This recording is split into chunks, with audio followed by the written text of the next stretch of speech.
Hello everybody, welcome to my YouTube channel. If you want to speak English more fluently and more confidently, you are exactly where you should be. In today's lesson, we're going to be working with 8 pairs of confusing adjectives and adverbs. You might be wondering, what has this to do with fluency? Well, has it ever happened to you that you're in the middle of a conversation, you want to say something but you're not sure which word you need to say, whether it's good or well, hard or hardly, sensitive or sensible, and then you get stuck and you end up feeling you are not fluent enough? Don't you worry. After today's lesson, at least 14 of those confusing adjectives and adverbs won't give you any more trouble. Watch this video till the end because there's an interactive exercise for you to check how much you have understood. For those of you who don't know me, I'm Andrea Rial, a teacher of English from Argentina. I help pre-intermediate and intermediate adult students speak English more fluently and more confidently. If you enjoy my videos, subscribe to my channel and follow me on my Instagram account at AndreaRialOK. Having said this, let's plunge into today's lesson. Okay, why are some adjectives and adverbs so confusing? Well, there are two main reasons. One is that sometimes some words look very similar to the ones in your language, but they have a different meaning, and that's where confusion comes up. Another reason why they can be so confusing is that they have similar spellings. There are two words with different meanings, but similar spellings. Okay, let's start working with the first pair so as to give you examples of all these adjectives and adverbs. The first one has to do with sensitive and sensible. You already know me. If this is not the first time you're watching me, I tend to use lots of pictures. Why? Because I believe that pictures can make an impact on your brain. You can make a clearer connection, a more direct connection with the vocabulary, and that in turn will be much more memorable for you. So here, to represent the adjective sensitive, we have the picture of a woman crying, most probably while watching a film. We have a remote control here. So associate sensitive with that, with being able to understand other people's feeling and perhaps with being easily upset, as it says here. Okay, whereas the adjective sensible has to do with being wise. That's why here I decided to use the picture of a monk to represent a person that has this important wisdom, as monks do. Okay, here the idea or the definition of sensible is to be reasonable and to show good judgment, to be practical, to be down to earth. So I don't know if in every language, but at least in mine, in Spanish, this word is spelled exactly the same way as the meaning of these words. So that's why Spanish speakers find this pair super confusing. But remember to the association we made before. Sensitive is somebody who is easily affected, like myself. I tend to cry a lot with sad films, and sensible has to do with being wise and making the right decisions. Let's put these two adjectives in a sentence in an example. The first one, my brother pretends he is tough, but he's actually pretty sensitive. Okay, and the other one, it's sensible to take a raincoat today. The forecast predicts showers. So it's a wise decision, it's a sensible decision to take a raincoat. Okay, let's move on to our next pair. Efficient and effective. These two words are spelled quite similarly, and that's why they are sometimes confusing. This picture represents somebody who is efficient. This man is working hard. And the idea behind this adjective is that there is no waste of time, no waste of money, energy, no waste of resources while doing something well, while working well. Whereas when something is effective, here we are not talking about people, we're talking about something. When something is effective, it's exactly, or it does exactly what it is supposed to do. It is successful, as it says here, and works in the way it is intended to work. So, for example, we can speak of an effective marketing technique or effective sales, an effective solution. So it's something that does exactly what it is supposed to do.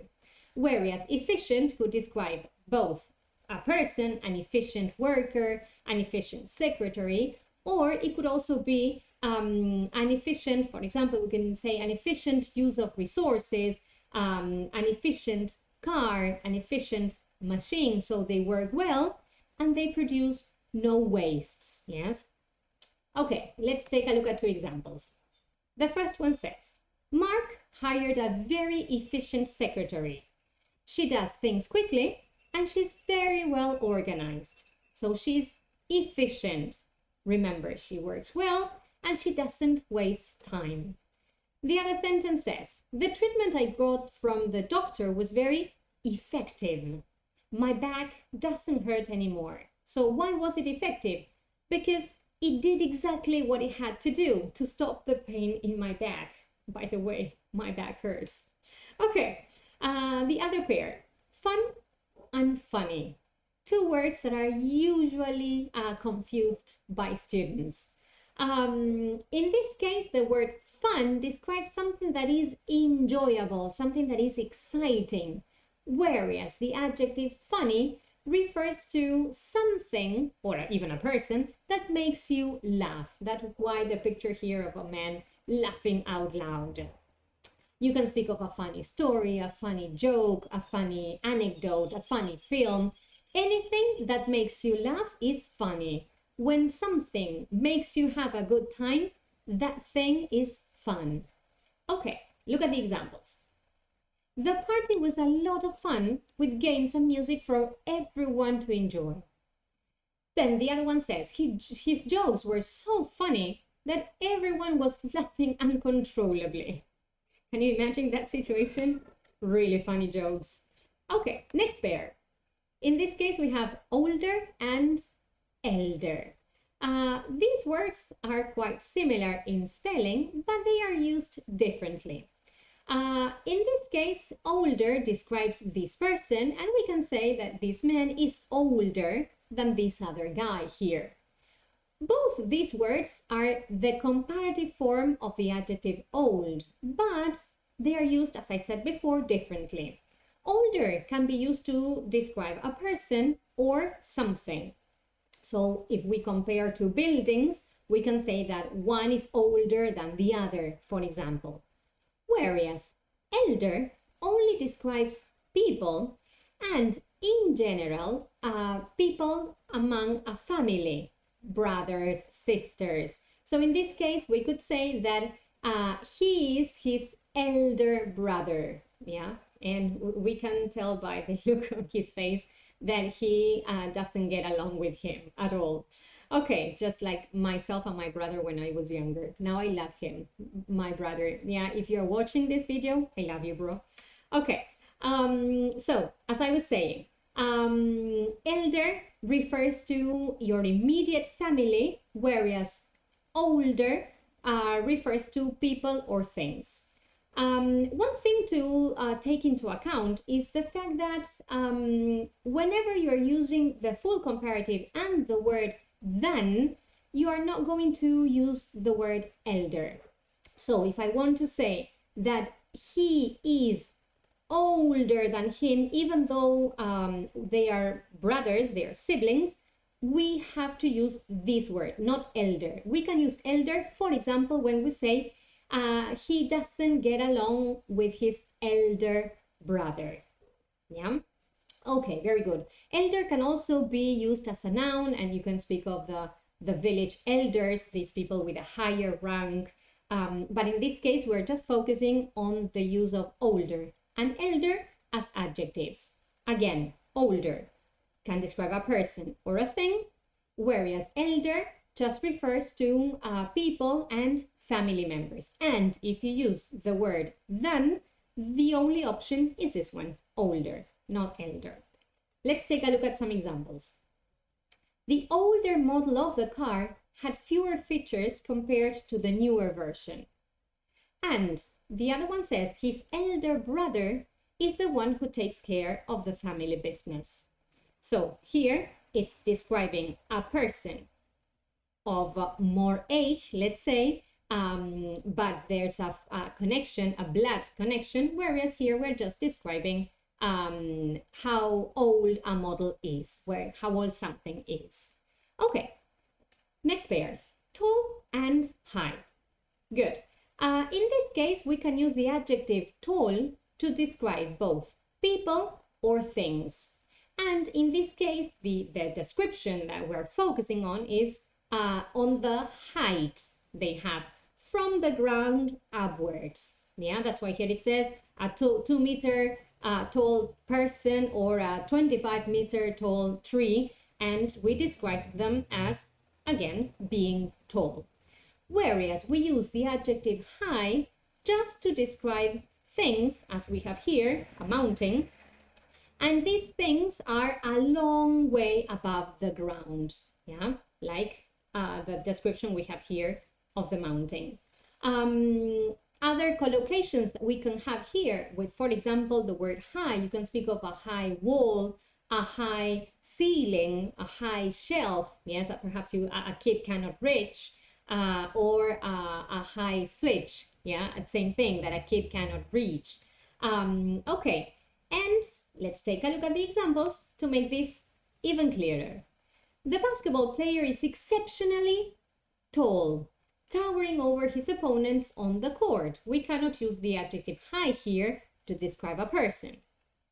And on this other sentence, the hot air balloon was high up in the sky, offering breathtaking views of the landscape below. Here we're describing this distance above the ground, so we have to use the adjective high, and we cannot say tall. We can't say the hot air balloon was tall up in the sky. Remember, tall is from the ground upwards, and high is just above the ground. Hope this helps you get the difference immediately. Another pair, hard and hardly. In this case, we are comparing two adverbs. Hard also can also be used as an adjective, but here we're going to be focusing on the use of this word as an adverb. In this case, we have this picture, and we can say that this woman works hard. She works hard with a lot of effort. But if we use the adverb hardly, the meaning is completely different. If we say she hardly works, that means that she doesn't work that much. Yeah, that's why here the meaning is barely or almost not. So be careful here because the meaning is completely different. For example, he tried hard to find a job, so he made a lot of effort. But he had, sorry, I misspelled here, it should say but he had no luck. In the other sentence, it says, it's obvious he didn't find a job. He hardly tried to find one. So he didn't even make an effort. He did other things. He didn't try to find one. Perhaps he just sent one application form and that's it. Whereas this other person here might have sent 50, 100, okay? That's the difference between hard and hardly. Then this other pair, good and well. We have exactly the same picture for both. Good is an adjective, whereas well is an adverb. If you don't remember the difference between adjectives and adverbs, you can watch my lesson on adjectives and adverbs. That was lesson 11, if I'm not wrong. I'll be leaving the link in the comments once this lesson is over. You can go there and you will find the direct link to watch this other video.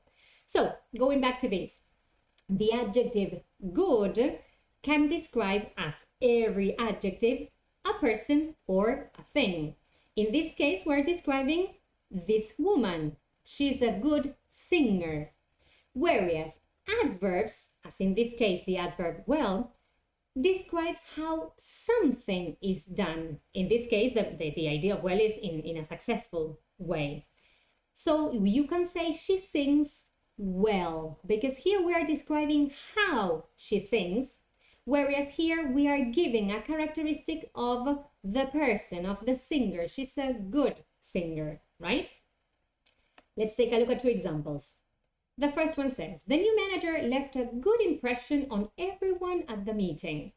So here, this adjective is giving a characteristic for this other word, for the word impression, which is a noun. So remember, adjectives describe nouns.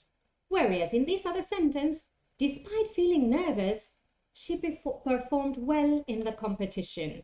So this word well is an adverb, remember that, and it's describing an action, how she performed. She performed in a successful way. She performed well.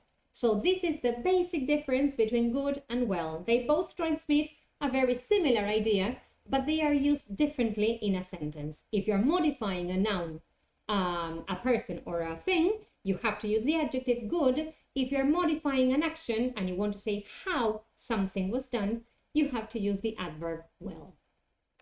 Next pair, last but not least, quiet and quiet. In this case, the confusing aspect of this pair is connected to both the pronunciation of these words and the meaning.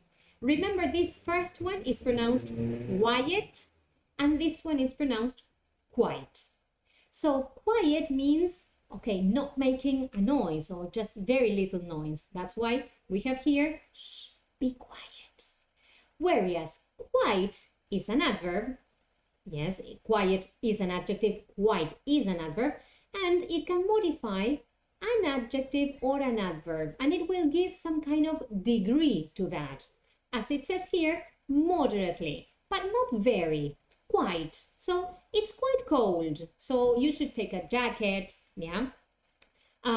So remember this basic difference. An adjective here, quiet, a quiet person, or be quiet here, and an adverb modifying another adverb, it could be, or an adjective, as this sentence here, and it gives the idea of degree, yeah, moderately.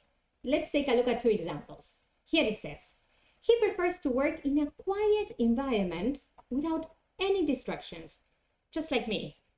What about you? I have never been able to study or work or concentrate with the television on, with the radio on, or even with music. Well, unless it is quiet music like Enya. I love her. I love that music. The other example says, the movie was quite entertaining, keeping the audience engaged from start to finish. So here the word quite is modifying the adjective entertaining. It means, well, quite, not very, but quite entertaining. Modestly entertaining. Very good. Now, are you ready for the exercise? What you are going to do is the following thing.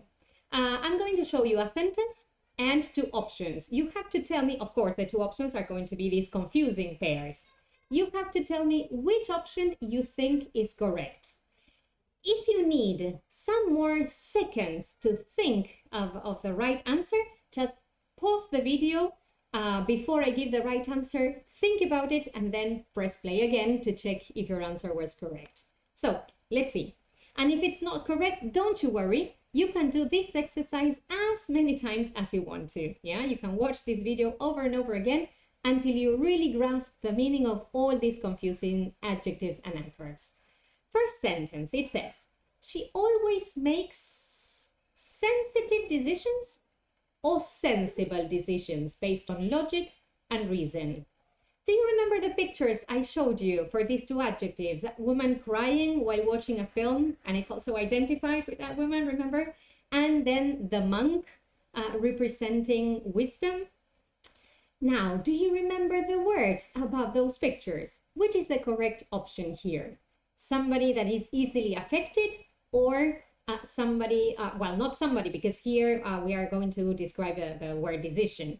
Or do we need the word that means wise, practical?